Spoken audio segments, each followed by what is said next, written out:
자리에 올라오신 우리 모든 예배자들을 주님의 이름으로 환영합니다. 여러분, 저도 이제 조금씩 이제 인생의 연수가 더해져 가고 삶을 살면서 부모님을 모시기도 하고 또 자녀를 키워 보니까요, 한 가지 깨닫는 것이 있습니다. 부모님 무엇을 가장 기뻐하실까? 세상 사람들이 많이 농담처럼 부모님을 용돈을 좋아하실 것이다, 또 고기 식사 대접하면 좋아하실 것이다, 많은 것들이 있지만 멀리 있던 자녀들이 부모에게 가까이 나오는 것, 그것보다 더 좋아하시는 것이 없는 것 같더라고요. 제가 언젠가 저희 경산 쪽에 살고 계시는 저희 이제 장인 장모님 이른 새벽 기도 마치고 나서 한번 찾아뵈었던 적이 있습니다. 그랬더니 아침 식사를 준비해 주시면서 그 밥상 머리에 사시는 말씀이, 일주일에 한 번씩 이렇게 새벽마다 들어올 수는 없겠느냐, 그 말씀하시는 거예요. 그래서 그 마음을 들으면서 제가 참 가까이 하고 싶어 하시는구나 하는 그런 마음의 생각을 가졌던 적이 있습니다. 하나님 앞에 저희가 오늘 예배로 올라왔습니다. 예배의 자리로 나아가고 있습니다. 하나님, 우리 위해서, 우리 향해서 무엇을 가장 기뻐하실까? 예배의 자리에 나와서 하나님께 찬미 올려드리고 마음을 올려드리고 하나님께 가까이 나아가는 것, 그것을 우리 하나님께서 가장 기뻐하시는 줄로 믿습니다. 오늘 저희가 하나님께 더 가까이 우리의 은혜의 보좌 앞에 함께 믿음으로 나아가 예배의 자리에 이르는 우리 모든 예배자들 한 분 한 분 다 되시기를 주님의 이름으로 축복합니다. 우리 예배 본문으로 안으로 들어가기 전에 한 가지 말씀을 좀 더 나누고 싶은데요. 여러분, 이제 11월 가을 겨울로 초입으로 들어가면서 참 우리나라에 또 온 세계의 코로나 바이러스, 이 바이러스에 대한 그 증상이 더 많아지고 또 이렇게 더 퍼져나간다 하는 이야기를 듣고 있습니다. 저는 그 생각하면서 무슨 생각을 했는가, 하나님께서 지난 2월 어간부터 한 해 동안 하나님께서 우리를 지켜주셨다는 생각을 하게 되었습니다. 여러분, 왜냐하면요, 여러분, 이 세상에 보이지도 않는 이 바이러스가 우리 눈에는 보이지도 않잖아요. 이게 어떻게 보이지도 않고 잡히지도 않지만 공기 중에 떠다니기도 하고 우리가 손으로 만지는 세상의 모든 물건 속에 있는데, 우리가 물론 소독도 열심히 했고 또 마스크도 열심히 했고 우리가 거리두기도 열심히 했지만 그것 우리의 힘으로 이 모든 것들을 지켜올 수 있겠습니까? 우리가 하나님께서 이 모든 것들 우리들 가운데 지켜주시고 우리를 품어주시고 보호하여 주셔서 이 모든 환난 가운데에도 여기까지 예배할 수 있도록 지켜주신 하나님 앞에서 우리 믿음을 올려드리며, 두려워하지 말라, 놀라지 말라, 내가 너와 함께한다, 내가 내 하나님이 된다 하신 그 말씀 부여잡고 우리 믿음의 삶을 하나님과 함께 넉넉히 승리의 길로 동행해 나갈 수 있는 우리 모든 만민 가족들, 우리 모든 예배자들 한 분 한 분 다 되시기를 주님의 이름으로 축복합니다.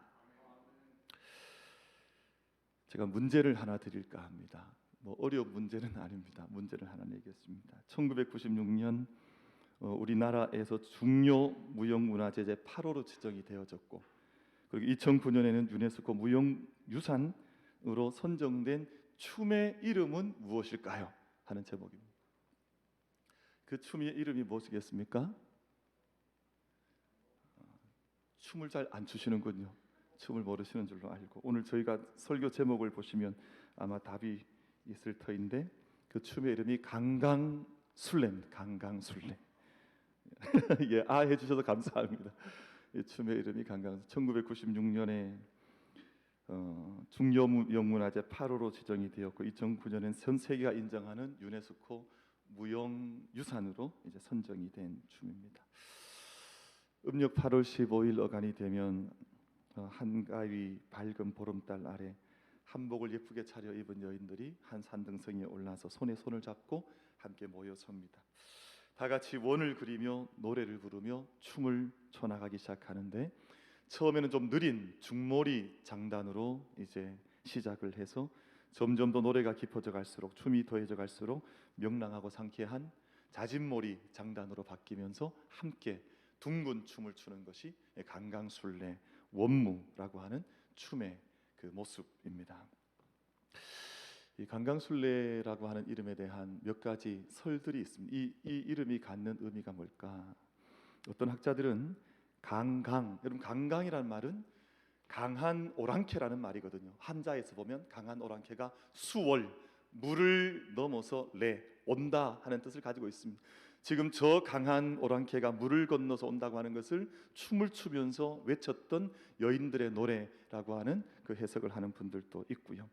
또 어떤 학자 그룹에서는 조선시대 사회와 문화를 고려해서 볼 때 강강이란 말은 원래 우리나라 말에서 동그라미 원이라는 말이고, 순례라는 말은 여러 곳을 걸어 다니면서 순찰한다, 여러 가지 경계한다라고 하는 순라라고 하는 이름에서 온 말이라고 해서 끊임없이 돌면서 적이 오는 것을 경계하는 어떤 것을 표현하는 말이 강강순례라고 설명하는 분들도 있습니다. 또 어떤 학자들은 이 말은 별 특별한 의미 없는 단순한 그 말의 반복의 후렴구라고 주장하는 분들도 있습니다. 근데 이런 여러 가지 설이 있습니다만 한 가지 흥미로운 이야기가 있습니다. 이 이야기의 내용은 이렇습니다. 정유재란 당시에, 이제 임진왜란 후에 일어났던 정유재란 당시에 조선 수군들이 일본 왜공국과 싸워보지만 늘 열세에 밀리는 거예요. 바닷가에 나가서 당시에 또 없는 배 가지고 싸움을 벌여야 하는데, 왜군들이 함께 준비해왔던 그 거대한 전단들과 군단들을 이겨낼 힘이 없으니까 지금 이 전쟁을 바라보고 있는 여인네들이 더 이상 가만히 좌시하고 있을 수만은 없어서 전쟁이 벌어지고 있는 그 장면이 보이는 산에 올라간 것입니다. 다 함께 남장으로 바꿔 갈아입고 함께 손에 손을 잡고 한 산을 돌면서 노래를 부르는데 강강순례를 부른 거예요. 그러니까 멀리서 바라보고 있던 왜군들이 이 여인들의 모습을 바라보면서 지금 이 조선의 수군들이 많이 준비되었다고 하는 것을 함께 직감하면서 모든 전세에서 함께 배를 물려서 도망쳤다고 하는 이야기가 이 노래의 배경의 이야기로 남아있는 이야기입니다. 여러분, 그러니까 이 강강순례라고 하는 노래와 춤 속에는 어떤 여인들의 용기와 지혜와 믿음이 담겨져 있다고 하는 그런 뜻이겠지요. 함께 공동체가 다 함께 몰락 해져갈 때 전쟁의 불꽃 앞에 그 민족이, 그 상황이 사그라들려고 할 때 여인들이 함께 모인 것입니다. 함께 손을 맞잡고 함께 노래를 부르면서 자신들의 믿음을, 자신들의 지혜를, 용기를 함께 모으면서 노래를 부르고 춤을 추면서 그 쓰러져가는 전쟁의 불꽃을 다시금 지펴 올렸던 여인들의 노래가 강강순례라고 하는 노래라고 하는 이야기가 있는데, 저는 이 이야기가 대단히 설득력이 있다, 그렇게 생각을 하고 있습니다. 그럼 오늘부터 이제 대림절 첫 번째 주일을 시작으로 성탄절이 오기까지 제가 대림절, 예수님의 오심, 첫 번째 오심을 기억하고 다시 오심을 기다리는 절기를 저희가 함께 이제 시작하게 되었습니다. 근데 예수님의 이 땅에 오시기까지 역사를 기록하고 있는 마태복음 1장 예수님의 족보를 보면 4명의 여인들이 이례적으로 등장을 합니다. 그러니까 아브라함으로부터 쭉 진행되는 믿음의 계보가 이어지는데, 이상하게 거기에 여인들 4명이 등장을 하는데 가만히 봤더니 유대 여인들이 아니에요. 이 여인들은 모두 다 함께 공통 분모를 가지고 있었는데, 이방인, 그리고 천대받던 어떤 문제가 많던 삶의 여러 가지 공군과 환랑 속에 잡혀져 있던 여인들인데, 이 여인들이 말씀 마태복음 1장에 이름을 톡톡톡 올리면서 예수님 오기까지 그 믿음의 계보를 이어가고 있는 것을 성경 말씀은 증언해 주시고 있습니다. 여러분, 예수님의 세계, 예수님의 구원의 역사를 기록하고 있는 신약 성경의 첫 장에 이방 여인들, 특별히 비천한 여인들의 이름이 기록이 되어진 것은 대단히 이례적이기도 하고 대단히 놀라운 일이기도 합니다. 여러분, 이 여인들의 삶의 면면들을 저희가 성경 말씀 속에 추적해 들어가 보면 공통점이 있는데요, 삶의 깊고 깊은 위기와 고통을 경험했던 이들이었습니다. 생명의 위기 앞에 던져졌던 이들이었고, 하나님 앞에서 어떤 믿음과 용기를 바라지 않는다면 아무 이름도 없이 세상에 사라질 여인들이었는데, 그 여인들이 자신들의 믿음과 용기와 지혜와 담대함으로 구원의 역사를 이루어갔던, 특별히 이스라엘이라고 하는 민족이 역사 속에 사라질 것 같은 위기의 순간에 이 여인들이 등장을 해서 이방 여인들이었지만 구원의 역사를 그 이음새처럼, 여러분 어떤 이음새라는 것이 있잖아. 이것이 이제는 이 이음새가 없다면 모든 것들이 사라질 것 같은 위기인데, 이 여인들의 등장으로 인해서 계보가 이어진 그 자리에 이 4명의 여인들의 이름이 기록이 되어져 있습니다. 여러분, 만약 라합이라고 하는 여인이 없었다면 보아스가 태어나지 못했을 것입니다. 그러면 다윗의 계보가 이어져 가지 못합니다. 여러분, 만약 룻이라고 하는 여인이 없었다면 다윗이 태어나지 못했습니다. 만약 바세바가 아니었다면 솔로몬이 태어나지 못했을 것입니다. 그러니 이 여인들은 세상에 자기 앞에 세워졌던 운명, 자기 삶에 닥쳐왔던 운명에 굴복하지 않았던 여인이었습니다. 이 여인들은 다 함께 자기에게 닥쳐왔던 쓰나미처럼 닥쳐왔던 모든 세상의 고통과 환난과 위기 앞에서 이것을 포기하고 자신의 인생을 내어 던졌던 여인들이 아니라 이 모든 운명 앞에 굴복하지 않고 구원의 역사 위에서 몸을 던졌던 여인들이 마태복음 1장 속에 예수님의 족보 속에 그 이름을 올려놓고 있습니다. 마가복음 14장 9절 말씀을 보면 예수님께서 한 여인을 정말 칭찬하시거든요. 근데 여인을 어떻게 칭찬하셨는가 하니 향유를 부었던 여인인데 예수님께서 정말 놀라운 칭찬을 하셨습니다. 온 천하에 어디서든지 복음이 전파되는 곳에는 이 여자가 행한 일도 말하여 그를 기억하리라. 온 세상에 장차 복음이 다 함께 온 땅에 전파될 터인데 이 복음이 전파되는 모든 곳에는 이 여인이 행했던 그 일도 동일하게 말하여서 이 여인이 기억되리라는 예수님의 칭찬이 이 구원의 자리에 참여했던 여인에게 있었던 것처럼 마태복음 1장 속에 나타나 있는 이방 여인들도 그 이름이 예수님의 족보 속에 기록되면서 그들이 무엇을 했던지 왜 이 이름들이 그 족보 안에 들어와 있는지를 하나님께서 온 세상 사람들에게 밝히게 하셨고 그 구원의 계보의 이음새로 이 여인들이 함께 참여하게 하셨습니다. 그럼 이 여인들의 삶의 정황과 상황은 다 달랐습니다. 그러나 손을 맞잡고 강강술래를 부르던 여인들처럼 믿음의 계보 안에 이 여인들이 함께 연결되어져 있습니다. 그러니까 세대가 다 다르고 시대가 달랐지만 영적인 눈으로 보면 이 네 명의 여인들은 함께 손을 잡고 하나님과 함께 구원의 노래를 부르며 구원의 역사를 함께 써내려 가게 된 것입니다. 오늘 본문 말씀 주인공은 다말이라고 하는 비운의 여인이었습니다. 오늘은 그 첫 번째 시간으로 첫 번째 여인이 다말인데요.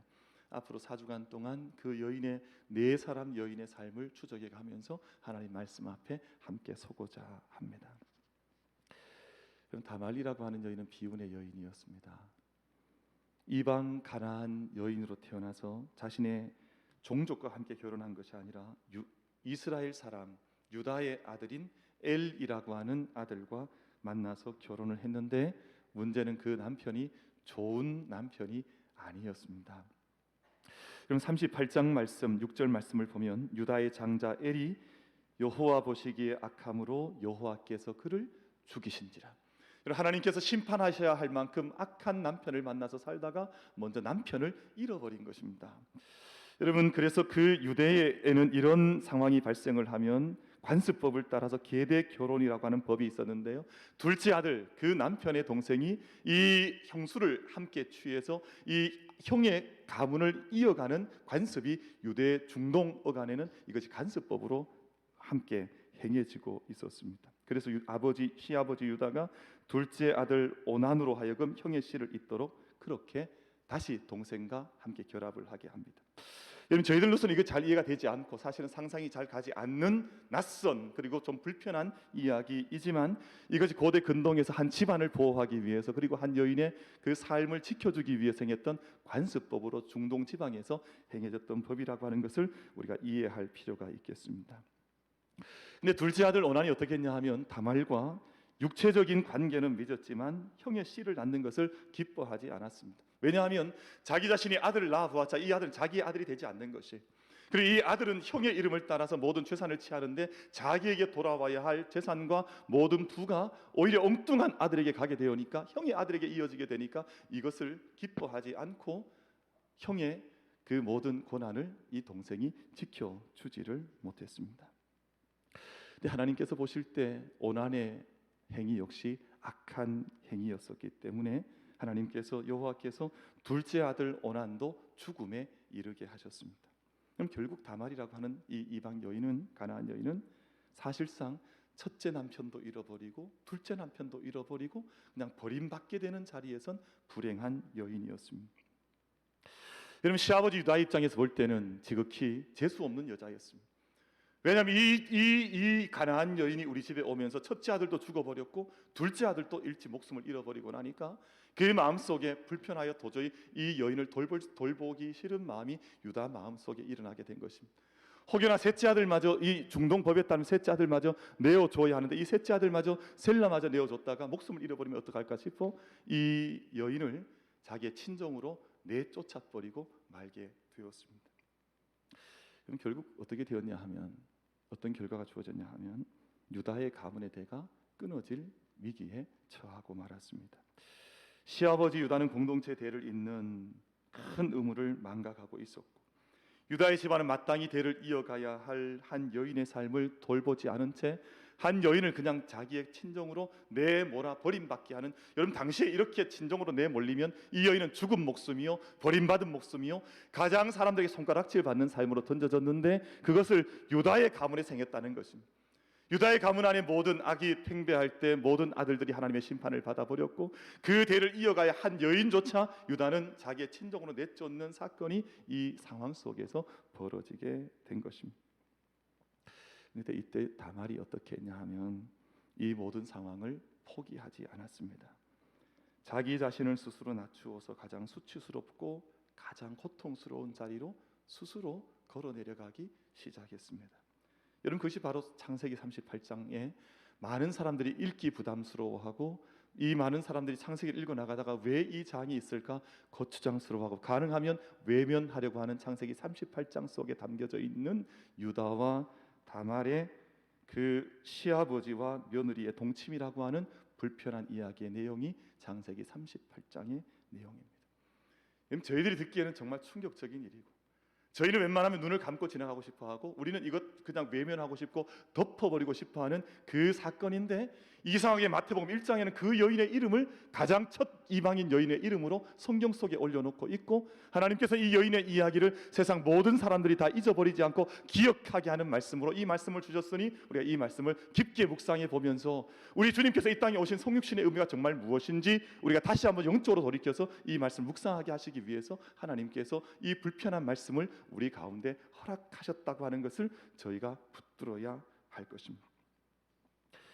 우리나라에 처음 복음이 전해지고 이 복음이 전해질 때 이 말씀을 한 양반이 이 말씀을 읽었다고 합니다. 그리고는 순 쌍놈들의 이야기구먼 하고는 성경책을 집어 던지고 자기의 딸과 며느리들을 교회에 얼씬도 하지 못했다고 합니다. 그만큼 이 이야기는 우리에게는 충격적인 이야기일 수밖에 없습니다.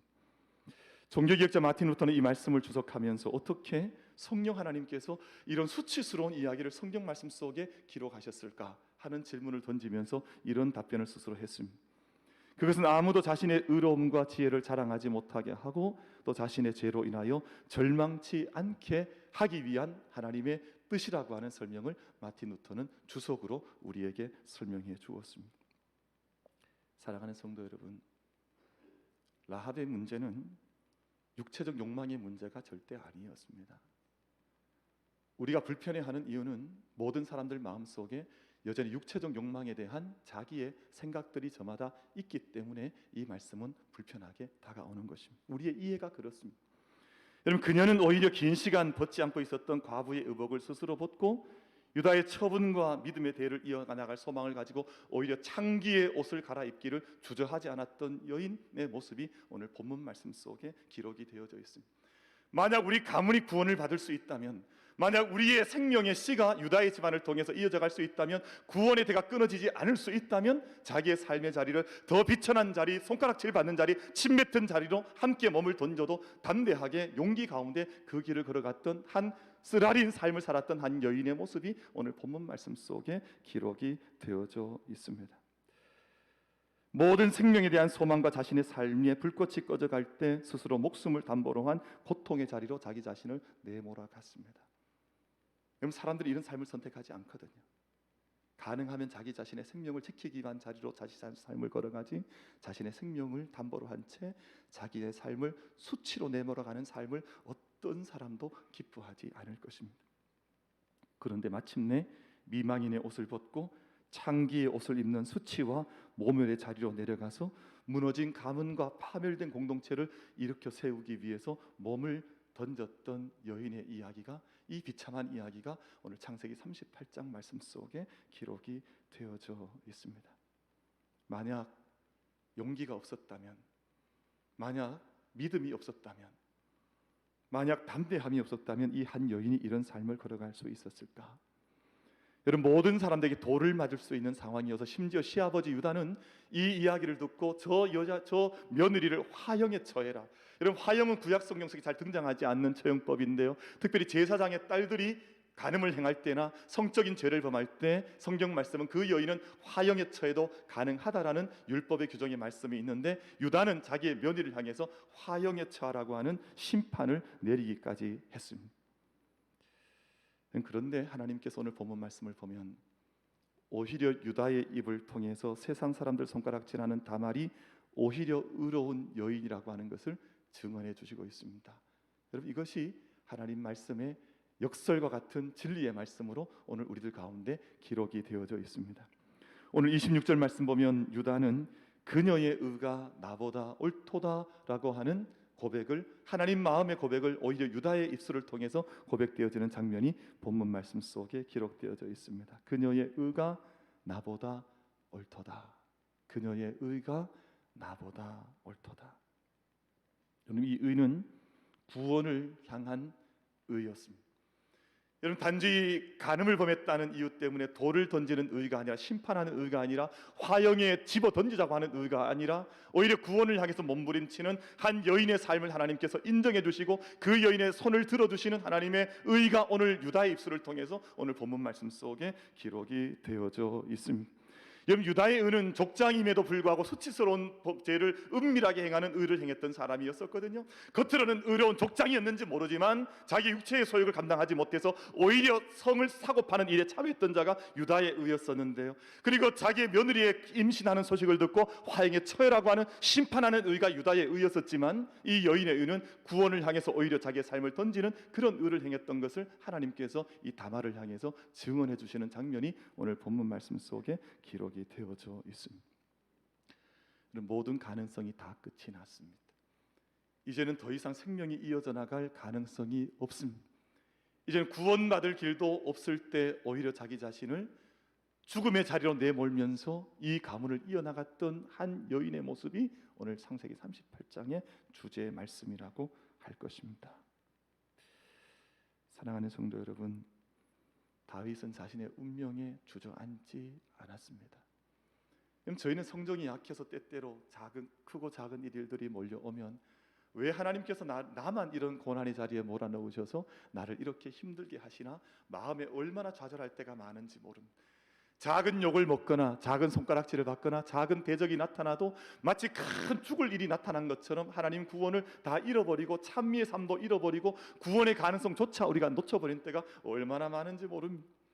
그런데 오늘 유다의 가문에 시집왔던 이 한 여인은 이 자기 삶이 전적으로 던짐받고 죽음받는 자리에서도 마침내 내가 내 삶을 전체 던지더라도 구원의 길을 잃어버리지 않겠다고 했던 그 믿음의 길을 갔던 여인이 바로 오늘 본문 속에 다말이라고 한 여인의 모습으로 등장을 하고 있습니다.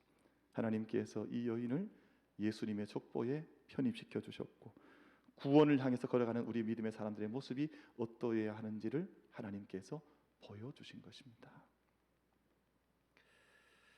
여러분, 저희가 오늘 예수 그리스도의 오심을 기뻐하고 또 다시 오심을 기다리는 대림절 첫 주에 예수님의 계보의 이름을 올렸던 첫 번째 여인 다말의 이름을 함께 기억해 보았습니다.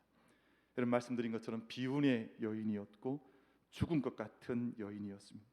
근데 그 여인은 운명에 주저앉지 않았다. 성경 말씀 하나님께서는 우리에게 증언해 주시고 있습니다. 오히려 유다의 가문을 살리기 위해서 더 낮고 더 천한 곳으로 도무지 이해할 수 없는 수치와 모멸의 자리로 나아가는 것을 이 여인은 주저하지 않았습니다. 여러분, 그리고 하나님은 세상 의가 아니라 구원을 지향하는 의로운 한 여인을 다말을 받아 주셨습니다. 이틀 전 저희의 삶의 자리로 우리가 교회가 함께 감당했던 자리 잠시 기억을 돌려보려고 합니다. 그럼 지난 성탄 트리 점등식에 오셨던 한 집사님은 참 자그마한 집사님이었습니다. 여러분, 그냥 저희가 이렇게 외적으로 볼 때는 큰 고난 없이, 큰 어려움 없이 인생을 그냥 깨끗하게 아름답게 살아올 것만 같은 그런 집사님이 우리 만민교회 초대가 되어서 우리 성탄 트리 점등식에 불을 함께 밝히면서 찬양의 사역을 함께 감당해 주셨습니다. 여러분, 그날 우리 참여하셨던 분들은 다 함께 들으셨겠습니다만 그 집사님은 자기의 수치스러운 이야기, 부끄러운 이야기, 고통스러웠던 이야기들을 감추지 않고 우리 가운데 함께 내어놓아 주었습니다. 여러분, 그러나 그 왜 그것을 내어놓았냐 하면 그의 모든 수치스러운 삶 속에서 함께 하셨던 하나님, 자기가 자신이 잘 알지 못했지만 자기 삶을 여기까지 인도해 주신 그 하나님을 찬양하기 위해서 자기의 부끄러움을 가려둔 것이 아니라 자기의 모든 고통스러웠던 사건들을 우리 가운데 내어주시면서 지금까지 함께 하셔서 구원을 이루어 오신 그 하나님을 함께 찬양하는 일에 자기의 모든 모습을 우리 가운데 함께 보여주며 나타내 주었습니다. 끝내 그 모든 일을 통해서 하나님의 선하심과 구원하심을 이루시는 하나님을 찬양하고 증거하기 위해서 간증하는 삶을 살아가는 것입니다. 여러분, 예수 그리스도께서 이 땅에 오신 사건, 하나님께서 우리를 구원하시기 위해서 이 땅에 오신 사건은 사실은 말이 되지 않는 사건입니다. 왜 하나님께서 그 하늘 보좌 영광을 버리시고 이 땅 가운데 오셨겠습니까? 여러분, 그것보다도 추문이 없고 그것보다도 말이 되지 않는 이야기가 없는데, 만약 그 일이 없었다면 우린 구원받을 길이 없는데, 하늘 생명 얻을 길이 없는데, 하나님께서 이 땅에, 하나님께서 이 자리에 아들을 보내셔서 우리를 사랑하시고 구원하셨다는 사건이 복음의 핵심이니, 성경에는 이 땅에 벌어지고 있는 다양한 말도 되지 않는 사건을 통해서 여전히 내가 너희를 구원하겠다고 하는 그 사실을 다말이라고 하는 여인을 통해서 오늘 우리들 가운데 하나님께서 열어 보여주신 것입니다. 사랑하는 모든 우리 사랑하는 성도 여러분, 오늘 본문 말씀은 재미있게 마지막 결론을 맺고 있습니다. 이 여인이 윤리적으로 옳으냐 그르냐 하는 그 말씀을 오늘 성경 말씀은 한마디도 언급하지 않습니다. 오히려 이 오늘 창세기 38장 마지막 말씀 어간을 보면 이 여인이 쌍둥이를 이제 낳게 되는데요, 세라와 베레스라고 하는 쌍둥이를 낳게 되는데, 베레스라고 하는 이 아들이 이 암울했던 시대 속에서 힘차게 터치고 태어나면서 이제는 새 생명의 시대를 열고 있다는 사실을 오늘 본문 말씀은 증언하면서 창세기 38장 말씀은 그 마지막 결론을 맺고 있습니다.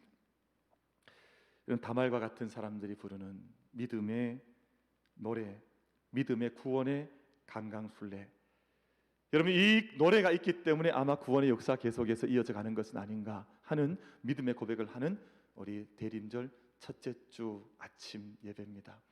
여러분, 저는 이 말씀을 어떻게 묵상했냐 하면, 어떻게 하나님 말씀 앞에 감동을 받았냐 하면, 이 노래는 결국은 하나님의 노래구나.